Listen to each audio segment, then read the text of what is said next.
ഇമ്മിഗ്രേഷൻ വിരുദ്ധർ ഏറ്റവും അധികം ഉപയോഗിക്കുന്ന രണ്ട് വാക്കുകളാണ് സൊമാലിയ, H1B വിസ. രണ്ടും അവർക്ക് പഥ്യമല്ല. പ്രധാനപ്പെട്ട കാര്യം സൊമാലിയയിൽ നിന്ന് വന്നവരെ ഗാർബേജ്, ഒരു മാലിന്യം എന്നാണ് പ്രസിഡന്റ് ട്രംപ് വിശേഷിപ്പിച്ചത്. ഇപ്പോൾ അദ്ദേഹത്തിൻ്റെ ഈ white house deputy chief of staff Stephen Miller, അദ്ദേഹമാണ് ഈ ഇമ്മിഗ്രേഷൻ കാര്യങ്ങളെല്ലാം അതിൻ്റെ എല്ലാം നേതൃത്വം വഹിക്കുന്നത്. ഈ ആളുകളെ പുറത്താക്കുന്നതും ICEക്ക് നിർദ്ദേശം കൊടുക്കുന്നതും വൈറ്റ് ഹൗസിൻ്റെ നിർദ്ദേശങ്ങളെല്ലാം കൊടുക്കുന്നതും ആ ട്രംപിൻ്റെ നയങ്ങൾ, ഇമ്മിഗ്രേഷൻ നയങ്ങൾ മുഴുവൻ ഏകോപിപ്പിക്കുന്നത് സ്റ്റീഫൻ മില്ലറാണെന്നാണ് പറയുന്നത്. അപ്പോൾ അദ്ദേഹമാണ് പിന്നെ ഇതിൻ്റെ ശില്പി. അദ്ദേഹം പറഞ്ഞത് ഈ ഇമ്മിഗ്രൻസ് വരുന്നത് മാത്രമല്ല, അവർ ഒന്നാം തലമുറ മാത്രമല്ല പ്രശ്നം, അവരുടെ മക്കളും പ്രശ്നമാണ്. അവരിവിടെ അമേരിക്കക്കാരായി മാറുന്നില്ല എന്ന് മാത്രമല്ല, അവരും പിന്നെ വെൽഫെയറിലൊക്കെ ജീവിക്കുകയും പിന്നെ ഈ അമേരിക്കയ്ക്ക് വലിയ സംഭാവനകളൊന്നും അർപ്പിക്കാതെയും പിന്നെ അങ്ങനെ പോകുന്ന ഒരു ജനവിഭാഗമാണ്. അവരുടേതായ രീതിയിൽ അവരുടെ സംസ്കാരവും ഒക്കെ ഇവിടെ പറിച്ചു നട്ട് അവരുടേതായ രീതിയിൽ പോകുന്ന അതിൻ്റെ ഒരു ഉദാഹരണമാണ് സൊമാലിയൻ ഇമ്മിഗ്രൻസ് എന്നാണ് അദ്ദേഹം പറഞ്ഞത്. അപ്പോൾ അത് എത്ര കണ്ട് ശരിയാണെന്ന് പറഞ്ഞുകൂടാ. കാരണം ഈ ഇമ്മിഗ്രൻസിൻ്റെ മക്കൾ ഇവിടെ അമേരിക്കക്കാരായിട്ട് തന്നെ മാറുകയാണ് ചെയ്യുന്നത് ശരിക്ക്. ഈ ഒന്നാം തലമുറ ഇമ്മിഗ്രൻസ് നമ്മളെപ്പോലുള്ളവർ ഇംഗ്ലീഷ് പറയുന്നതിൽ കുറച്ച് ബബ വരും എന്നുള്ളതിന് യാതൊരു തർക്കവുമില്ലാത്ത കാര്യമാണ്. കാരണം നമ്മൾ ഈ പലരും മധ്യവയസ്സിലൊക്കെയാണ് അമേരിക്കയിലേക്ക് വരുന്നത്. അപ്പോൾ ആക്സെൻറ്റ് ഒരിക്കലും ശരിയാകാറില്ല. അതൊരു കാര്യം. എന്ന് കരുതി നമുക്ക് ഇംഗ്ലീഷ് അറിയത്തില്ല എന്ന് അർത്ഥമൊന്നുമില്ല.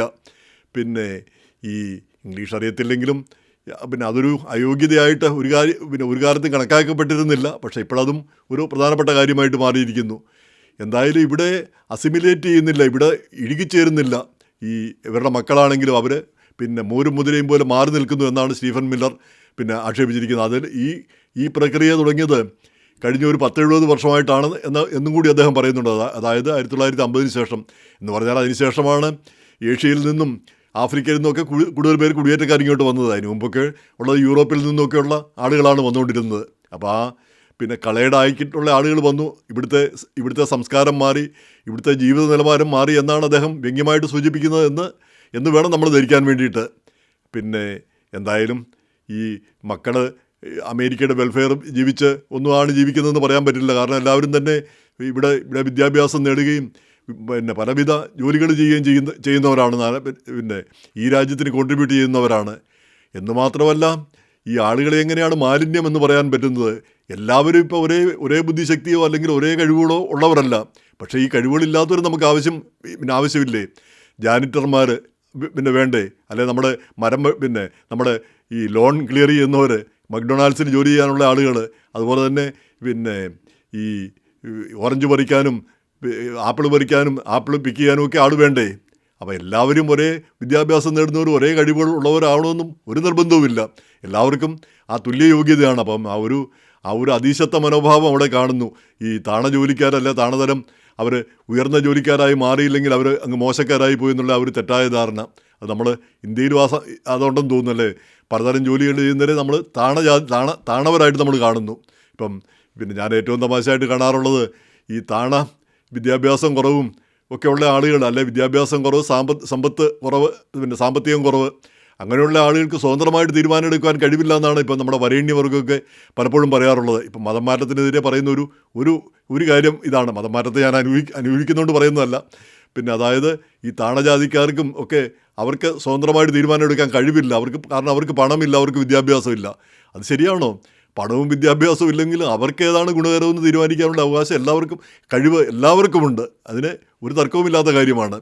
അപ്പോൾ ഇവിടെയും ഈ പിന്നെ താണതരം ജോലികൾ ചെയ്താൽ അതൊരു മോശപ്പെട്ട കാര്യമാണെന്നുള്ളൊരു ചിന്താഗതി കൊണ്ടുവരുന്നത് പോലെ തോന്നുന്നു. പിന്നെ ഇതിൻ്റെ ഇടയിൽ ആണ് ഈ H1B വിസ. അതുപോലെ തന്നെയാണ് H1B വിസയോടുള്ള പിന്നെ പ്രതിഷേധത്തിൻ്റെ പ്രധാന കാരണം എന്താണത്? അത് ഇവിടുത്തെ ആളുകളുടെ ജോലി പിന്നെ ഇവിടെയുള്ള ആളുകൾക്ക് നഷ്ടപ്പെടുന്നു. ഇവിടെയുള്ള ആളുകൾക്ക് പിന്നെ ട്രെയിനിങ് കിട്ടാനും ജോലി കിട്ടാനും ഒക്കെയുള്ള സാധ്യതകൾ ഇല്ലാതാക്കി കളയുന്നു. പിന്നെ വളരെ എളുപ്പത്തിൽ പുറത്തുനിന്ന് ആളുകളെ കൊണ്ടുവരുന്ന അതൊരു സ്കാമാണ്, ഒരു തട്ടിപ്പാണെന്നാണ് ഇപ്പം പറഞ്ഞു വച്ചിരിക്കുന്നത്. അതുകൊണ്ട് തന്നെ ഈ H1 വിസയിൽ ആളെ കൊണ്ടുവരുന്നതിനുള്ള നിയന്ത്രണങ്ങളെല്ലാം കടുപ്പിച്ചിരിക്കുന്നു. ഇപ്പോൾ ഇനി മുതൽ H1 വിസ ലോട്ടറി ഇല്ല. ഏറ്റവും കൂടുതൽ ശമ്പളം കൊടുക്കുന്നവരും ഏറ്റവും കൂടുതൽ ക്വാളിഫിക്കേഷൻ ഉള്ളവരും അവർക്ക് മുൻഗണന കിട്ടും. അത് കുഴപ്പമില്ലാന്ന് തോന്നുന്നു അല്ലേ? ഈ ക്വാളിഫിക്കേഷൻ കുറവുള്ള ധാരാളം നമുക്കറിയാം. പിന്നെ ഇല്ലാത്ത എഞ്ചിനീയറിംഗ് കോളേജിൽ നിന്നൊക്കെ സർട്ടിഫിക്കറ്റ് മേടിച്ച് പിന്നെ ഇവിടെ വന്ന് ജോലി എടുക്കുന്ന പലരെയും നമുക്കറിയാം. പിന്നെ കേരളത്തിൽ കേരളീയർക്ക് പിന്നെ അതിനുള്ള കഴിവൊന്നുമില്ല. മറ്റ് സ്റ്റേറ്റുകളിൽ നിന്ന് വരുന്നവരാണ് ഈ തരം പരിപാടികളൊക്കെ ചെയ്യുന്നവർ കൂടുതലായിട്ടുള്ളത്. അപ്പോൾ അത് നിർത്തുന്നതിൽ തിരക്കേടില്ല. ഏറ്റവും കൂടുതൽ ശമ്പളം കൊടുക്കുന്നവർ, ഏറ്റവും കൂടുതൽ ഏറ്റവും ഉയർന്ന വിദ്യാഭ്യാസ യോഗ്യത ഉള്ളവർ, അപ്പോൾ അവർക്ക് മുൻഗണന കൊടുക്കുന്നു. അപ്പോൾ ലോട്ടറി വരുന്നില്ല. ലോട്ടറി എന്ന് പറഞ്ഞാൽ എല്ലാവർക്കും ഒരേ രീതി, അവരിൽ നിന്ന് കുറേ പേരെയാണ് തിരഞ്ഞെടുക്കുന്നത്. 65,000 പേരെ അങ്ങ് തിരഞ്ഞെടുക്കുന്നു. ആ സ്ഥിതി മാറിയിട്ട് ഏറ്റവും ഉയർന്ന തരത്തിലുള്ളവർ. അതിന് പുറമെയാണ് $1,00,000 ഈ ഫീസ് കൂടെ നിശ്ചയിച്ചിരിക്കുന്നത്, അപേക്ഷാ ഫീസ് കൂടെ നിശ്ചയിച്ചിരിക്കുന്നത്. അപ്പോൾ പിന്നെ $1,00,000 നിശ്ചയിക്കുമ്പോൾ ഇപ്പോൾ NVIDIA അതുപോലുള്ള കമ്പനികൾ ഒരുപക്ഷെ 1,00,000 കൊടുത്ത് ആളെ കൊണ്ടുവരുന്നതിന് അവർക്ക് ഒരു മടിയും കാണുകയില്ല. കാരണം അവർക്ക് ആളെ ആവശ്യമുണ്ട്. ആ പൈസ അവർക്ക് പുല്ലുവിലയാണ്. അത്രയും പൈസ $1,00,000 എന്നുള്ളത് അവരെ സംബന്ധിച്ചിടത്തോളം നിസ്സാരമായൊരു തുകയുമാണ്. അപ്പോൾ അങ്ങനെയുള്ളവർ കൊണ്ടുവരും. അങ്ങനെയുള്ള കമ്പനികൾ, സാധാരണ ഈ സ്റ്റാർട്ടപ്പുകൾക്കൊന്നും ആളെ കൊണ്ട് കിട്ടാത്ത ഒരവസ്ഥയും വരും. അതാണ് ഉണ്ടാകാൻ പോകുന്നതെന്ന് തോന്നുന്നു. അങ്ങനെയാണ് ആളുകൾ പറയുകയും ചെയ്യുന്നത്. അതുകൊണ്ടാണ് 20 സ്റ്റേറ്റുകൾ ഈ $1,00,000 ഈ പ്രവേശന ഫീസ് നിശ്ചയിച്ചതിനെതിരെ ഹർജി കൊടുത്തിരിക്കുന്നത്, കോടതിയെ സമീപിച്ചിരിക്കുന്നത്. പക്ഷേ കോടതി എങ്ങോട്ട് തിരിയുമെന്ന് നമുക്ക് പറയാൻ പറ്റില്ല. പക്ഷേ കോടതി ചില മാറ്റങ്ങളും ഇത്രയും കാലം കോടതികളെല്ലാം സുപ്രീം കോടതി ട്രംപിൻ്റെ നിലപാടുകളെ എല്ലാം അനുകൂലിക്കുകയാണ് ചെയ്തുകൊണ്ടിരുന്നത്. എന്നാൽ ഇപ്പം ഈ ചിക്കാഗോയിലേക്ക് സൈന്യത്തെ നാഷണൽ ഗാർഡിനെ അയക്കേണ്ടതില്ല എന്ന ആ സ്റ്റേറ്റ് അധികൃതരുടെ തീരുമാനത്തിന് അനുകൂലമായിട്ടാണ് ഇപ്പം സുപ്രീം കോടതി തീരുമാനിച്ചിരിക്കുന്നത്. അതായത് ട്രംപ് അങ്ങോട്ട് അയക്കേണ്ടതില്ല, നാഷണൽ ഗാർഡിനെ അയക്കേണ്ട കാര്യമില്ല എന്ന് തന്നെയാണ്. കാരണം അവിടുത്തെ ഫെഡറൽ ബിൽഡിങ്ങോ അല്ലെങ്കിൽ സംരക്ഷിക്കാൻ കഴിയാതെ വരികയോ അല്ലെങ്കിൽ അവിടെ ഒരു കലാപത്തിൻ്റെ സൂചന ഉണ്ടെങ്കിലോ ഒക്കെയാണ് ഫെഡറൽ സൈന്യത്തെ ഫെഡറൽ അധികൃതർ ഇടപെടുന്നത്, അതായത് പ്രസിഡന്റ് ഇടപെടുന്നത്. അപ്പോൾ ചിക്കാഗോയിൽ അങ്ങനെയുള്ള ഒരു സാഹചര്യമൊന്നുമില്ല. അതുകൊണ്ട് അങ്ങോട്ട് സൈന്യത്തെ അയക്കേണ്ട കാര്യമില്ല എന്നാണ് സുപ്രീം കോടതി വിധി വന്നിരിക്കുന്നത്. അപ്പോൾ അത് മറ്റ് സ്റ്റേറ്റുകൾക്കൊക്കെ മറ്റ് നഗരങ്ങൾക്കൊക്കെ ഒരു ഗുണകരമായൊരു വിധിയായിട്ട് മാറുമെന്ന് കരുതാം. അപ്പോൾ സുപ്രീം കോടതിയുടെ ആ നിലപാടുകളിലും മാറ്റം കാണുന്നു എന്ന് കരുതി ഇപ്പം പ്രമാദമായ കേസാണ് വരാൻ പോകുന്നത്. അതായത് ഇവിടെ ജനിച്ച എല്ലാവർക്കും പൗരത്വത്തിന് അർഹതയുണ്ടോ ഇല്ലയോ എന്നുള്ള കാര്യം. അപ്പോൾ ഈ സ്റ്റീഫൻ മില്ലറൊക്കെ പറയുന്ന കാര്യം വെച്ചുകൊണ്ട് അടുത്ത തലമുറയും ഇവിടെ പ്രശ്നക്കാരാണ്. ഇവിടെ അവരെ കൊണ്ടൊരു ഗുണം ഉണ്ടാകുന്നില്ല. ഈ രാജ്യത്തിൻ്റെ വെൽഫെയറും ആനുകൂല്യങ്ങളും ഒക്കെ പറ്റാനാണ് അവർ വരുന്നത് എന്നുള്ള നിലപാട് വരുന്നതോടുകൂടി അത്